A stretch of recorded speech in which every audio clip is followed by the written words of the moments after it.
Capítulo 7. Pablo. Pablo, que lindinho você está, disse uma das tias da minha escola. Sorri feliz. Estava com uma roupa nova de marinheiro que ganhara de uma senhora que fora distribuir prendas na favela. Gostei muito dessa roupa e passei a usá-la só em dias especiais. Não queria que ficasse velha ou estragasse. Fui negro na minha última encarnação e continuo negro no plano espiritual, porque aprendi a amar todas as formas de manifestações extremas. Somos todos filhos de um mesmo Pai e Deus nos ama igualmente. Temos de aprender a ser receptivos ao amor divino, e nossa aparência tão mutável não importa para aqueles que compreendem a pluralidade das existências. E estou vestido com aquela roupa de marinheiro de que tanto gostava. Ao desencarnar, minha mãe vestiu meu corpo. Minha mãe vestiu meu corpo com ela para ser enterrado. E quando pensava em mim, me imaginava com a roupa e até dizia: Pablo, meu filhinho, deve estar no céu com os anjinhos e vestido com a roupa de marinheiro de que ele tanto gostava.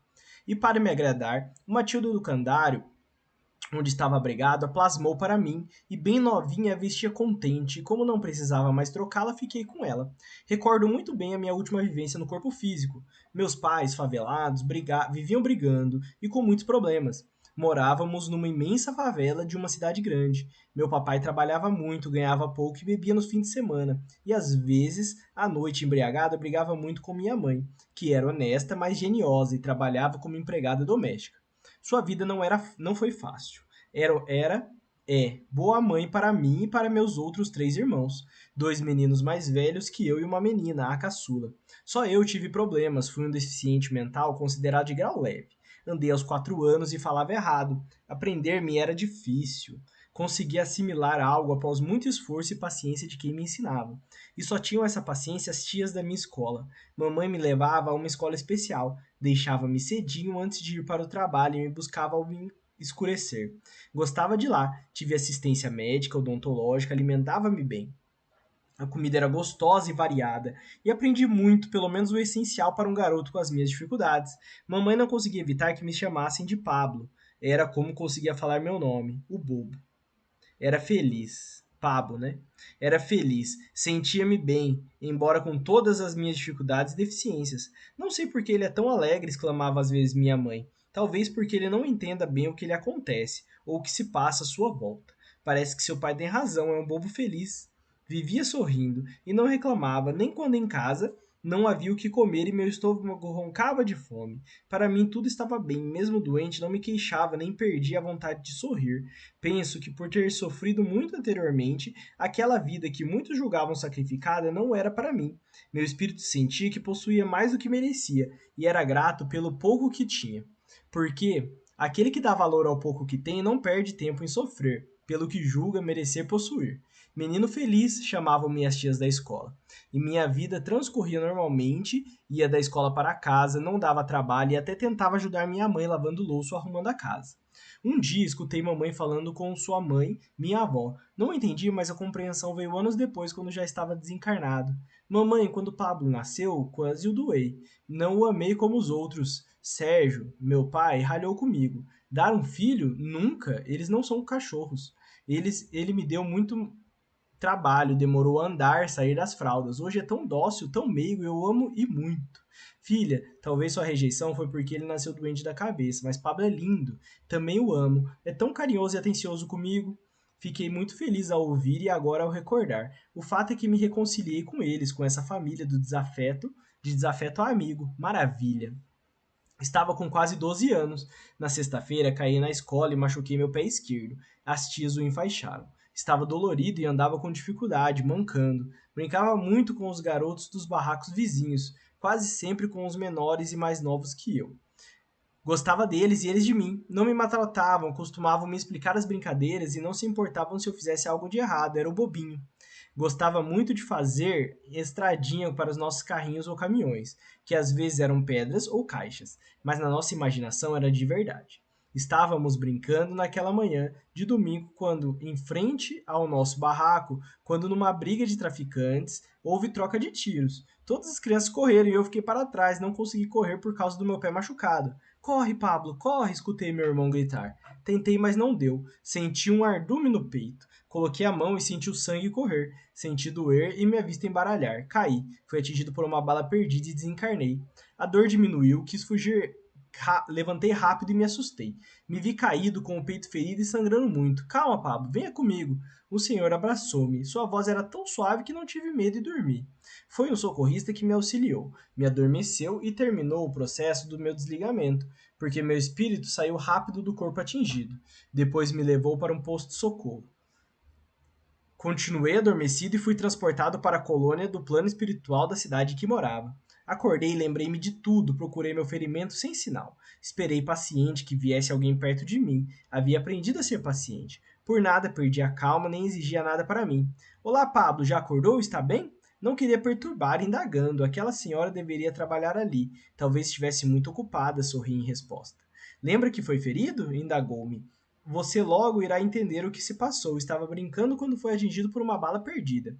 Foi ferido e seu corpinho morreu. Você, espírito eterno, agora irá ficar conosco. Tenho a certeza de que irá gostar. Não se acanhe, se não entender o que falo, vai compreender isso. Logo, e muito mais. Peço o que quiser para mim. Sou tia Neide, amo você. Não respondi. Enquanto ela falava, lembrei-me de tudo. Mais tarde vim a saber que tia Neide me disse isso porque eu recordava todos os fatos. Foi melhor saber logo. Isso não acontece com todos, e é até raro. Lembrei-me do tiroteio, do meu ferimento e de que me tornei dois. Que me vi, que me, e de que me tornei dois. Que me vi caído, sangrando, depois vi também mamãe chorando e meu enterro. Não queria ficar triste, ainda mais diante daquela senhora tão bonita e agradável. Tentei sorrir, mas chorei. Ela me abraçou. Você irá gostar daqui, não se acanhe de chorar. Irá acostumar logo, amará muito esse lugar. Venha, vou levá-la ao jardim. Docemente a segui. Ela estava certa, amei a colônia, o plano espiritual, logo me tornei amigo de todos, dos instrutores e dos colegas.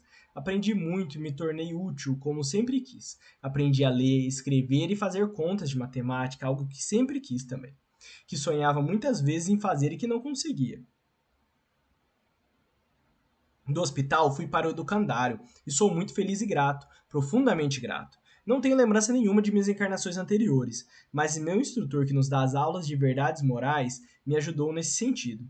Verdades Morais é o nosso curso sobre o Evangelho. Um companheiro de classe muito perguntador chama assim carinhosamente essas aulas, porque, segundo ele, o instrutor nos esclarece todos os assuntos, e como aprendemos com perguntas e respostas. Muitos de meus colegas indagavam sobre a reencarnação, sobre seu passado, assunto muito em voga, porque está sendo muito falado nos dois planos, no físico e no espiritual, e a curiosidade é o grande sobre esse tema. Muitos dos meus colegas recordaram seu passado.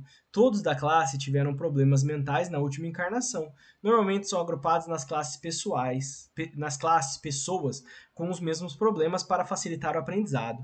Mas eu não recordava nada e não recordo, fiquei curioso. Então meu instrutor soube disso por mim e me falou sobre meu passado. Isso para que não ficasse tão curioso e entendesse que nada é por acaso. Fez isso para me ajudar. Consultou a sala de arquivos, por isso soube sobre minhas encarnações passadas. Pablo, disse o instrutor, você teve uma encarnação em que foi um feitor de uma grande fazenda e teve muita autoridade dada pelo dono. Mas a usou indevidamente e fez muitas maldades, não teve compaixão dos negros escravos, matava de modo cruel todos os fujões, perseguiu muitos deles e castigava-os sem piedade. Mas a desencarnação chegou, e você passou de perseguidor a perseguido. Por anos vagou no umbral, sendo torturado pelos que não o perdoavam, perseguição que o levou a ser um ovoide. Perdeu a forma perispiritual para se tornar como um ovo. Foram socorridos você e seus perseguidores. Os orientadores concluíram que você necessitava reencarnar do corpo físico, de algumas encarnações, para se harmonizar novamente. Após um ligeiro tratamento, os socorristas o levaram para uma nova oportunidade a reencarnar.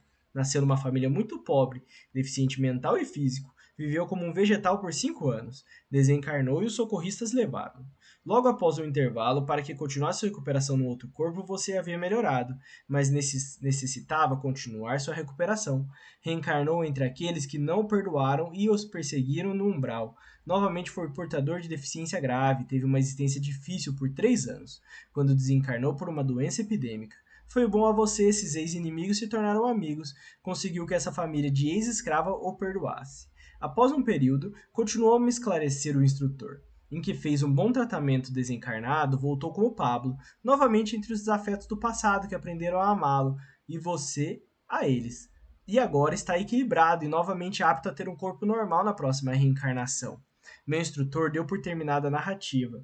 Também fiquei satisfeito com as explicações, não tinha mesmo por que lembrar. Era o presente que importava e no futuro planejo, esperançoso ser bom e ajudar a muitos. Mas após o instrutor ter terminado de falar sobre o meu passado, exclamei de modo sincero, levando meus colegas a rirem. Ser mal, fazer o mal, é um horror. Que sujeito ruim fui eu. Que peste. Um verdadeiro diabo que certamente foi invejado pelo próprio que fica no inferno, com seu garfo espetando os pecadores, como muitos creem por aí. Acho que muitos temem até falar a palavra diabo, porque, como eu, devem ter sido um, embora reconheçamos que um, como eu, é pouco. Ainda bem, Pablo, que não é mais, disse um colega convicto.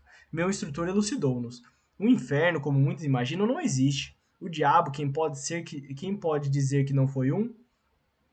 Quem se pode excetuar dos erros? O importante é compreender os erros, os errados e querer, de alguma forma, ajudar a reerguê-los. Devemos ser esperançosos quanto ao futuro, fixar o aprendizado do bem, nos esforçar por melhorarmos para não sermos mais errados. Sei que ainda tenho de me reconciliar com vários daqueles a quem prejudiquei, mas foram muitos os que perdoaram com o esquecimento de todo o mal que lhes fiz. Outros ainda guardam mágoa, mas tenho a esperança de que me perdoarão, porque, querendo com sinceridade o perdão deles, nos reconciliaremos, o que aprendi está aprendido. Serei alegre, grato e paciente com essas três armas, e essas três virtudes. Conquistarei os que não me perdoaram. Depois, se a vida me ensinou, a eles também o fez. Quem não perdoa sofre, o sofrimento cansa e nos leva à reconciliação. Peço muito a Deus em prece, forças para não errar de novo, e espero contar com os amigos que me aconselharão quando estiver encarnado. E para ter amigos conquisto, porque é bem sábio o ditado popular, que diz que quem tem amigos é rico. Para isso acumulo meus amigos de favores e carinhos e atenção. Mas não estou sendo interesseiro, é que aprendi como a solidão é desagradável e dolorosa e como é prazeroso estar cercado de pessoas que confiam em você e que você ama. E quer tesouro maior que uma pessoa ter ao reencarnar amigos para aconselhá-la? Quando amamos de forma sincera e desinteressada, o fazemos por sermos receptivos aos carinhos de outros, e tudo nos é facilitado, porque o amor é alimento da nossa alma.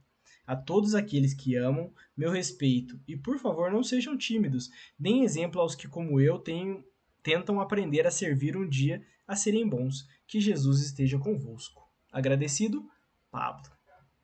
Explicações de Antônio Carlos. Como fazemos mal a nós mesmos ao prejudicarmos os outros? Como colher as ações é mais doloroso? Vemos na narrativa de Pablo um exemplo a ser meditado. Poder e autoridade são fases passageiras. Fazer inimigo é tê-los como cobradores. Fazer amigos é ter sempre alguém para nos ajudar. Perdoar todas as vezes que fomos ofendidos e prejudicados ensinou-nos sabiamente Jesus. Ligamo-nos a quem nos prejudicou quando não perdoamos. Poderão os leitores indagar: os ex-escravos que foram tão prejudicados mereceram receber entre eles seu algoz e ainda deficiente? Viram que ele não necessitou ir até os que o perdoaram, ligados pelo laço de ódio e rancor que só são desatados com a reconciliação. Perdoe sempre com o esquecimento de todo mal e se ligue a afetos. Faça cada vez mais amigos. Muitos não recordam o passado, mas querendo saber, pode então ocorrer de um instrutor, um orientador, saber e lhes falar. Instrutores têm acesso a arquivos nas colônias, mas fazem isso só para ajudar. Isso também pode ocorrer com encarnados protetores têm falado a seus pupilos fatos para que eles entendam alguns acontecimentos. Como a reencarnação é bênção, como é bom reparar erros, construir e ter oportunidade de progredir, mas não deixem para depois. Sejam sábios e aproveitem esta. Nosso narrador, não tendo nas suas três últimas encarnações condições de fazer o mal por ter reencarnado deficiente, será que não o fará na próxima recuperado?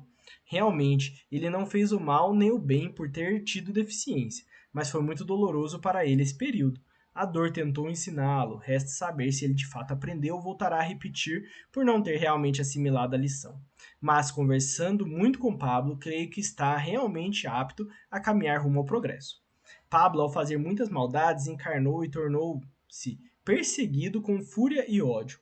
Seu perispírito perdeu a forma e tornou-se um ovoide, como já nos ensinou André Luiz em seus livros, principalmente em Libertação, psicografado pelo nosso querido Chico Xavier. Ele necessitou de 3 encarnações para se recuperar, mas essa é a sua história. Espíritos se tornam ovoides por terem errado muito, e a recuperação deles se faz de muitos modos. O corpo físico que usavam para tantas maldades é quase sempre uma bênção para se reequilibrarem, mas nem todos que vivem como vegetais foram ovoides para uma reação. Existem ações diferentes. Façamos o bem. Agir sempre com bondade é garantia de colher frutos doces e agradáveis.